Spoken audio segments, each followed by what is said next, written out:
Welcome to The Free Will Show, a podcast that provides a beginner-friendly introduction to free will while also exploring cutting-edge developments on the topic. I'm Taylor Sear. And I'm Matt Flummer. In this episode, we talk with Susan Sauvé Meyer about Aristotle's views on moral responsibility, especially his conception of voluntariness. Thanks for listening.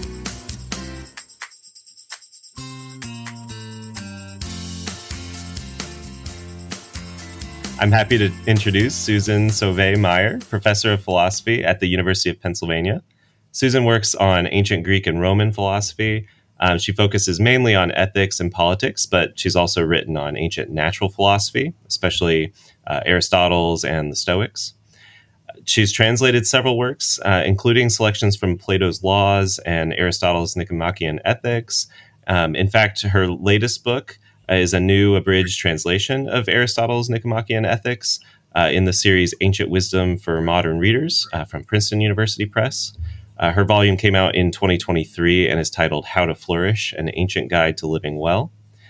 Susan has also published several papers and a book on Aristotle's views on issues related to the topics that we explore in this podcast. Her book is called Aristotle on Moral Responsibility, Character and Cause, and that was first published by Blackwell in 1993, but then reissued by Oxford University Press in 2011. She's generously agreed to talk to us about those topics in Aristotle today. So welcome to the show, Susan. Could you start by telling us a bit about yourself, your work, and how you came to be interested in working on Aristotle and moral responsibility? Yes. Well, thanks for having me.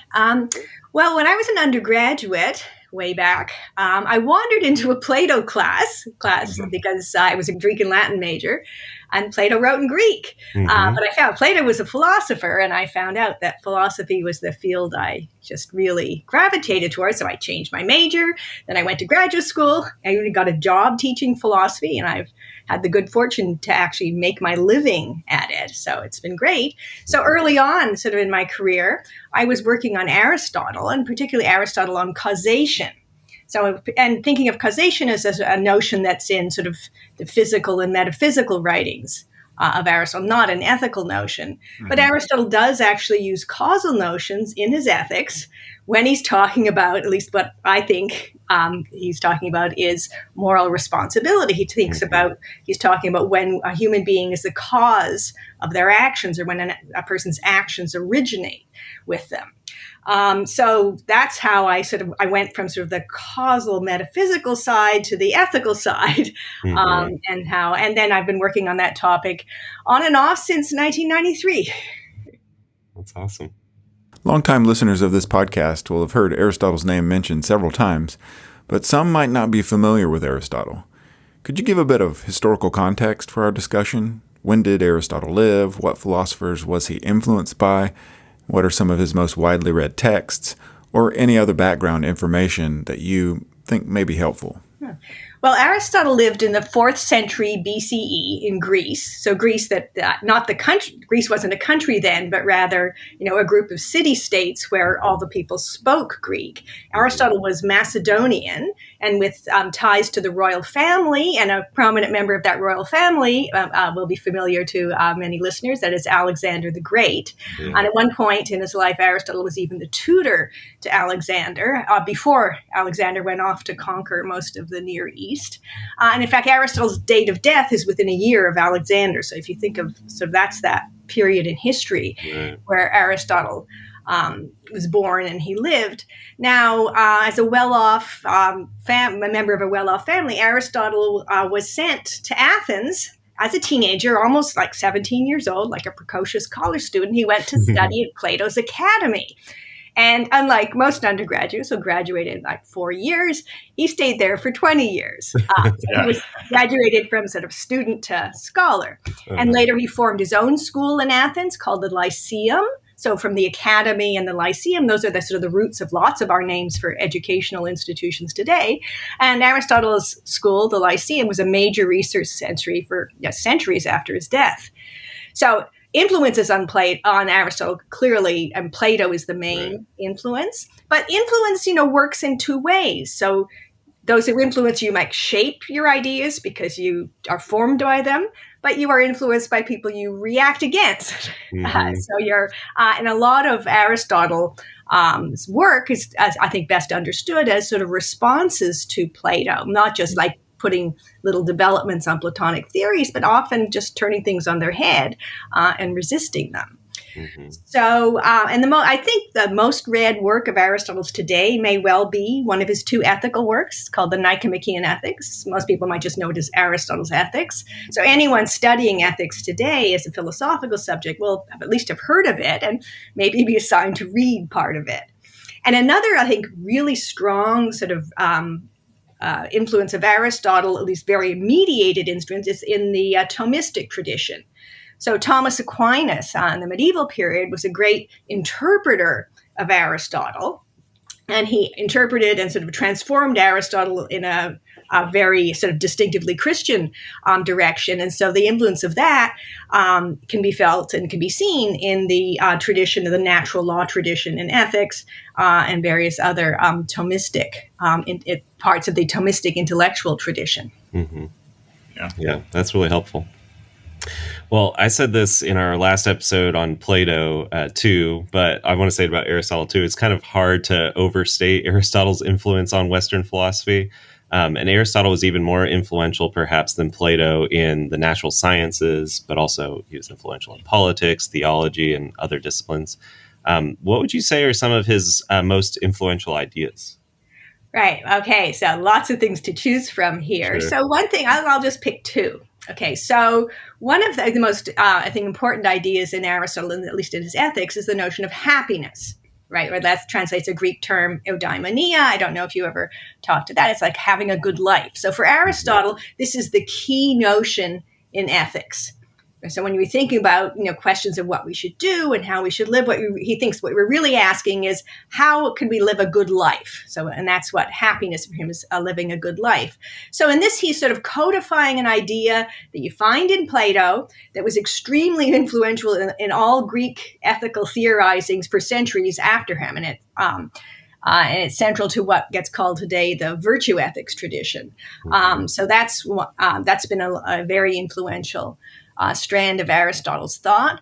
And just to pick one other influential package of ideas from Aristotle, I really like his theory of the four causes. Like anyone who studies Aristotle will learn about the four causes. And his view is that causes are what you need to find out to answer questions about something, to understand something. And he thinks there are four basic sorts of questions you can ask about something. When you want to understand it, you can ask, well, what is it?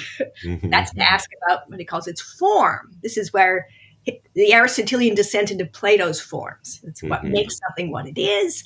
And another question you might be asking is, what is it made of? What is its, for Aristotle, what is its matter? This is where our term material comes from. Another term you can ask is like, what is it for? Or what does it do? I got this gadget. Like, what is it for? And that's to ask about its end or its goal, its telos. So natural teleology, which is an Aristotelian view, is the view that nature has goals in it. Things happen, there are goal-directed processes in nature. So that's three of the four causes. And then the final question you can ask about something is, where did it come from? Right? Or how did it arise? That gets called the efficient cause by people talking about it today. That's not Aristotle's term. And in fact, people thinking about causality today often think that only this fourth cause, the one we call the efficient cause, is anything we would call a cause today. Right. But that's but Aristotle, causation is really much broader than that. So those are two, I think, very fruitful and really interesting Aristotelian ideas. Yeah. As we turn to moral responsibility in particular, let's talk about how this issue arises for Aristotle. How do notions like praise and blame come up in Aristotle's ethical works, and what other key concepts does he use in his discussion of responsibility?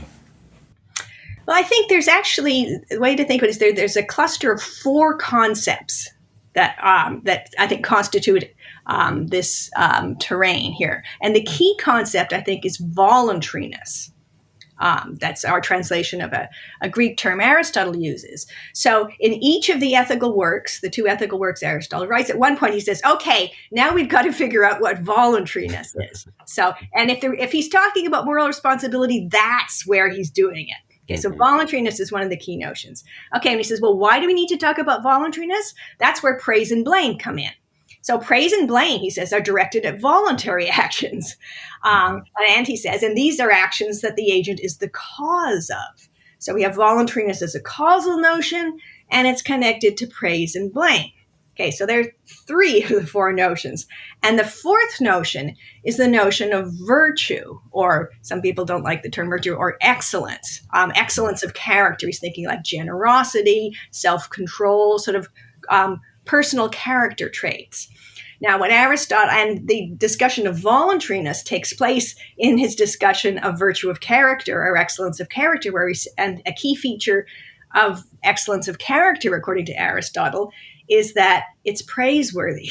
Now, there's virtue, and virtue is contrasted with vice. Virtue is praiseworthy, vice is blameworthy. So praise and blame then connect virtue and voluntariness through the extra medium of causality, which connects voluntariness to praise and blame. So that's sort of this is the nexus of ideas and concepts, I think, that we're talking about, at least what I'm talking about when I'm talking about Aristotle's views on moral responsibility. There's no term for moral responsibility in there, right. But that's might say the problem space or the conceptual space. Yeah. That makes sense. Well, even in the contemporary literature on free will and moral responsibility today, it's common to hear people talking about two conditions on moral responsibility, and they're often called the Aristotelian conditions because they come out of Aristotle's discussion of voluntariness, but they're called the epistemic condition and the control or the freedom condition. Sometimes people cite book 3 of Nicomachean Ethics when talking about this, sometimes not, but there's these two conditions. And we're going to dig into Aristotle's discussion of voluntariness next. But do you think Aristotle's concern with voluntariness is really a concern about moral responsibility? I know he doesn't use the term moral responsibility, but what are some reasons for thinking that he's interested in the same thing we're interested in today when we talk about that? Right. Okay. So this ends up being a kind of contested terrain here. Sure. So definitely, I think in this terrain, he's interested in responsibility. Like he's thinking about when we are the causes of our actions, or our actions originate in us. There's definitely causal notions. They involve persons. But there are some people, especially some scholars of Aristotle, who really balk at calling this moral responsibility. So they're almost allergic to this. Often they're the same people who balk at calling virtue of character virtue rather than excellence of character. They think that morality is a modern notion, and virtue goes with morality, whereas excellence is an ancient notion, and it goes with ethics rather than morality. And I don't really buy into this this kind of schema, but I don't want to have any fights about like terminology. So I'll say, so definitely this is about responsibility. And responsibility in the context of, good and bad behavior, which is in the domain of ethics. That's the Greek term. So I'll say what we have here, what Aristotle's interested in is the sort of responsibility that's involved in being a good person. I'm also being a bad person. And that's the sort of thing we assume people have when we praise them or blame them. Or when we praise and blame ourselves. I think the praise and blame Aristotle's interested in isn't this kind of vindictive stuff that goes on like on social media, like where you're castigating people for their sins, right? It's more about thinking about evaluating. You could be yourself and others because you aspire to, high standards. So I think that this nexus of sort of concerns as causality in this type of context pretty much coincides with what a lot of people are talking about when they talk about moral responsibility, if they don't have any scruples about the term moral, using the term moral as opposed to ethical. Mm-hmm. So I'm just willing to concede, okay, I'll take moral out of my titles, and that if it distracts people, and that's I think that's not really essential to what I'm talking. I bet since you guys deal with sort of the metaphysical side of these issues, I bet most of your audience, or a lot of your audience, is not really concerned about that distinction. That's probably right. Yeah. Mm-hmm. Yeah. Some of your work focuses on how Aristotle's discussion of voluntariness differs or maybe evolves from the Eudemian ethics to the Nicomachean ethics. Could you say a bit about how these works differ on voluntariness and also what you take to be Aristotle's settled view, if he even has one? Right. Okay. So the simplest way of putting this is I think that the Eudemian ethics is Aristotle's first draft. And the Nicomachean ethics is his more worked out view where he sort of, solved some of the problems he got into in working out the view in the Eudemian ethics. If you want to follow up, I can tell you a little bit about what some of those differences are, but I take them basically they're the spirit, they're trying to do the same thing, and the second draft is clearer and more and accomplishes it better than the first. So his settled view, the one that comes out in the Nicomachean Ethics, and absolutely book 3 of the Nicomachean Ethics, that's where it is. You said people refer to it, and sometimes they do, sometimes they don't. Well, they should. That's where it is. The Eudemian version starts in book 2, chapter 6, goes through to chapter 10. But the Nicomachean Ethics, it's in book 3, chapters 1 to 5. Okay, so here's where Aristotle settles on 2 joint criteria for voluntariness, and they correspond exactly to that what it's called you call the epistemic condition, and the other one, what did you call it? The control condition, yeah. Right? Control. Yeah. Okay, so he's trying to give a philosophical account of voluntariness. So voluntariness, it's a notion that ordinary people have and they use. But it's kind of messy in the way ordinary notions are to give a philosophical account of it. He wants to be able to give a unified account, which doesn't mean that it just has one criterion, but that it is a single account. Okay, so when he gives these 2 criteria, he says your action is voluntary if, first of all, it originates in you. And he explains that he means you are the one moving your body to perform it. So it's like the origin of moving the bodily parts is in you. It's very basic. But that's the first one. And the other one is that you know what you're doing. So that's the epistemic condition. And so if you fail either condition, it wasn't you moving your body, like you got picked, grabbed, and thrown into the car. You didn't go in there voluntarily, or you got into the wrong car. Right? It was another white Volkswagen sitting there. Right? You fail either condition, then what you did, your action wasn't voluntary. So that's his settled view. He says these are the criteria, and that's a lot of the Nicomachean Ethics is now he sets out these criteria, in order. First the one you're calling the control condition, and then the epistemic condition. And that's how he organizes the presentation. Yeah.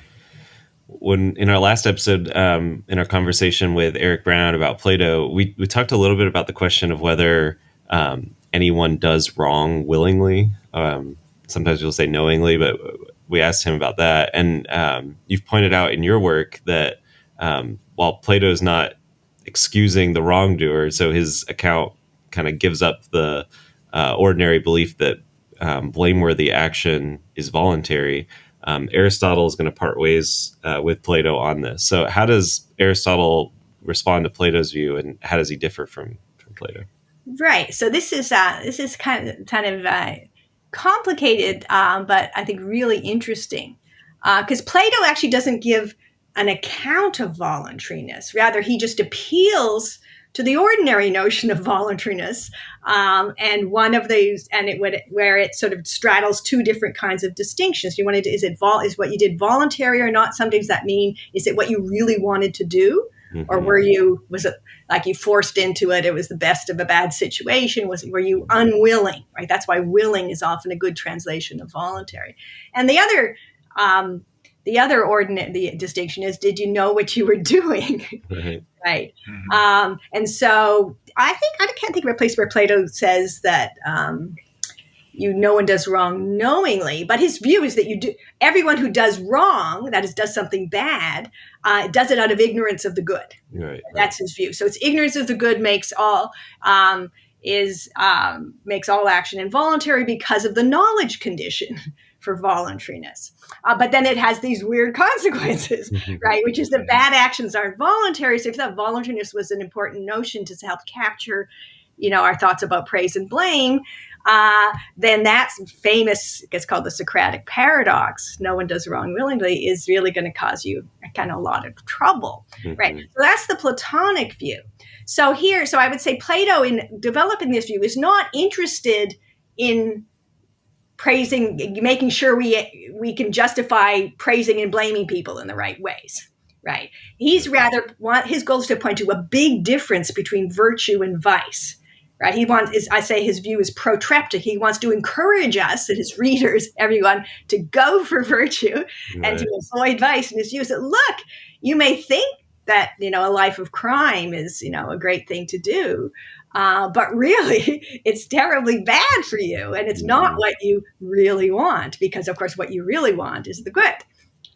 So Plato is really interested in emphasizing the difference between virtue and vice there, whereas Aristotle is interested in what virtue and vice have in common, right? And it's something about the agency involved in it. And Aristotle also is interested in praise and blame when he focuses on voluntariness. Those are the two things. So he's interested in praise and blame. He's interested in what virtue and vice have in common. And so he differs with Plato in what his main motivations are here. So then that's the kind of the strategic difference between them. Now, the tactical difference is that his main move he makes against Plato when he actually defines voluntariness is he asks, okay, about this knowledge condition. So what kinds of ignorance really counts to making an action involuntary? What sorts of things do you need to know in order to be acting voluntarily? So what Aristotle does is he restricts the sorts of ignorance that count towards voluntariness, right? And for him, ignorance of what is good or ignorance of what is right, ignorance of what you ought to do, that doesn't make an action involuntary, as Plato claimed.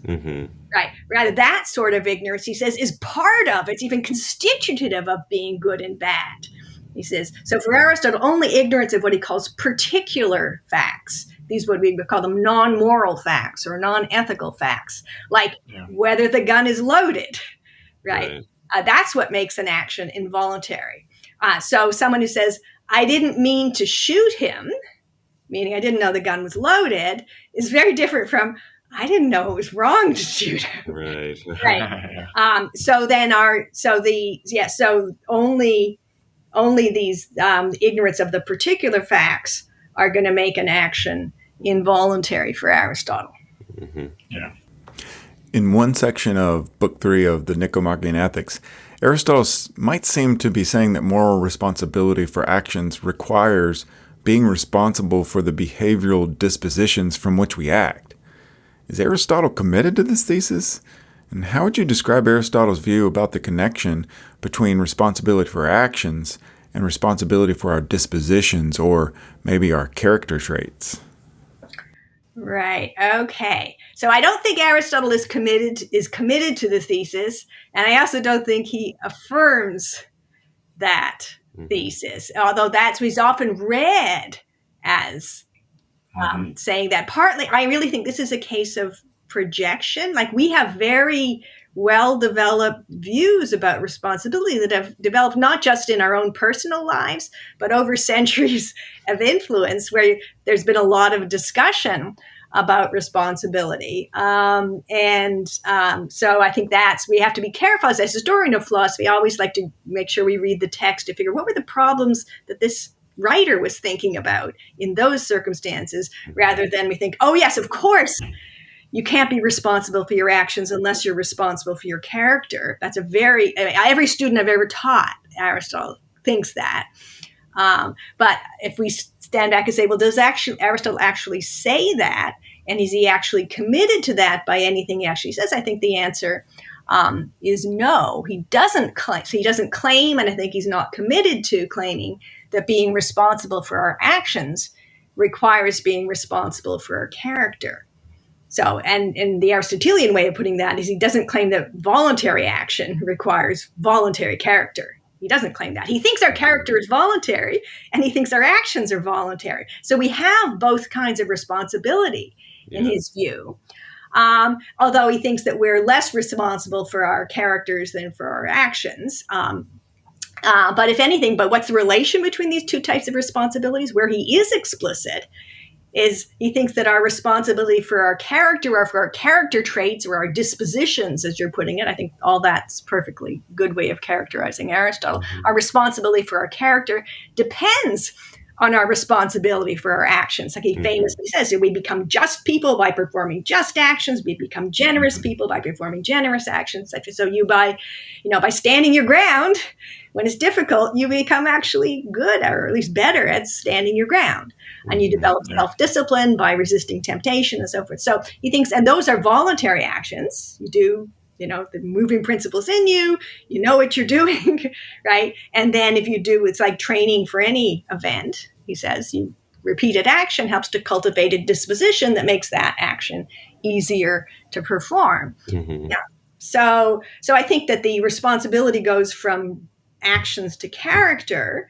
And I think the responsibility for character is sort of is kind of an add-on to the account. This is something that's only in the Nicomachean version, not in the Eudemian version, although that's also controversial because there are questions of how translation comes up. But I think that some people think that his discussion of voluntariness can't be complete until he's talked about the voluntariness of character.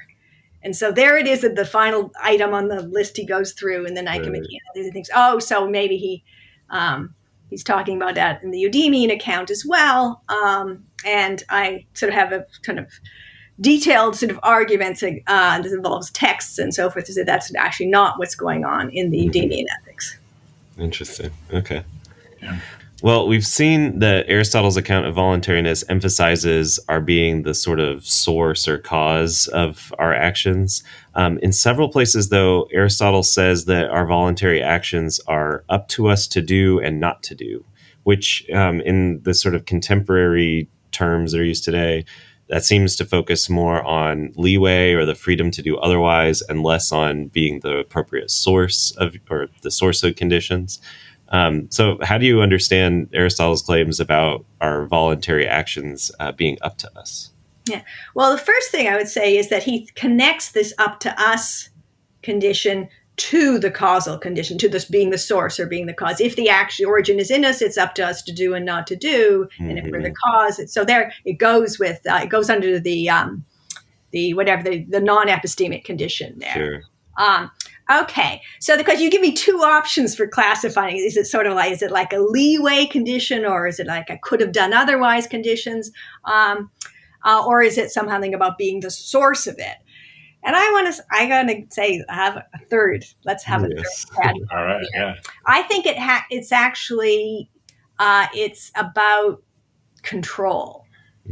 And sort of control is not the same as source, or it's how the relation between all these causal notions works out. That's a job for philosophers, right? And it's kind of difficult, but I think another way you could just translate, it's up to you, can say it's on you. And that's a way people use that. That's on you. That's not on me. That's on you, right?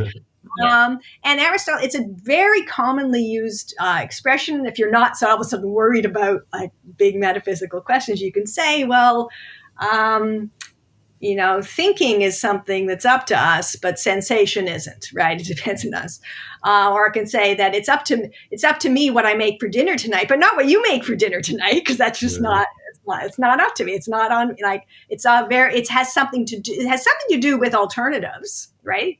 Mm-hmm. But it's about control over which of these things happen. It's not a way of bringing in sort of a kind of, indeterminacy or open possibilities or something. I really think it's about he's elucidating the causal criterion as being something about control. You're the difference maker or something like that. Mm-hmm. And I also think that in some of the cases where Aristotle insists that if something is up to us to do, it's also up to us not to do, because sometimes he just uses the one side. It's up to us to do. Mm-hmm. But when he insists if it's up to us to do and it's up to us not to do, those are cases where he's resisting Plato. And Plato thinks that there's this asymmetry between virtue and vice. Like, if voluntary things are up to us, then it turns out only virtue is up to us, but vice isn't. And Aristotle's going, right? Yeah. If virtue is up to us, vice is up to us. So that's the context. He's really, it's not about whether somehow you have leeway. He's really interested in the kind of control you have, right, is something that is actually symmetrical in these cases. And that's what control is. So it's very different from the kind of problem space that in lots of contemporary debates about freedom and freedom of the will. Mm-hmm. Yeah. Well, you mentioned indeterminacy. Some interpreters read Aristotle as a libertarian, requiring indeterminacy for voluntariness and so for moral responsibility. Does Aristotle consider anything like the thesis of determinism? And do you think his view can be sorted into one of the main camps on free will, namely libertarianism or compatibilism? Okay, so here I think it's really important to distinguish two very different questions. And, this is what philosophers always do, right? You make distinctions. And Aristotle's no different. Okay, so one question is about whether Aristotle is a compatibilist or not on a certain kind of debate. So I think that you can be a compatibilist or a libertarian, so I'm answering this question, only if you actually take a position on a debate, in a debate which is about the compatibility of something that we call determinism with, like fill in the blank, with voluntariness, with responsibility, whatever.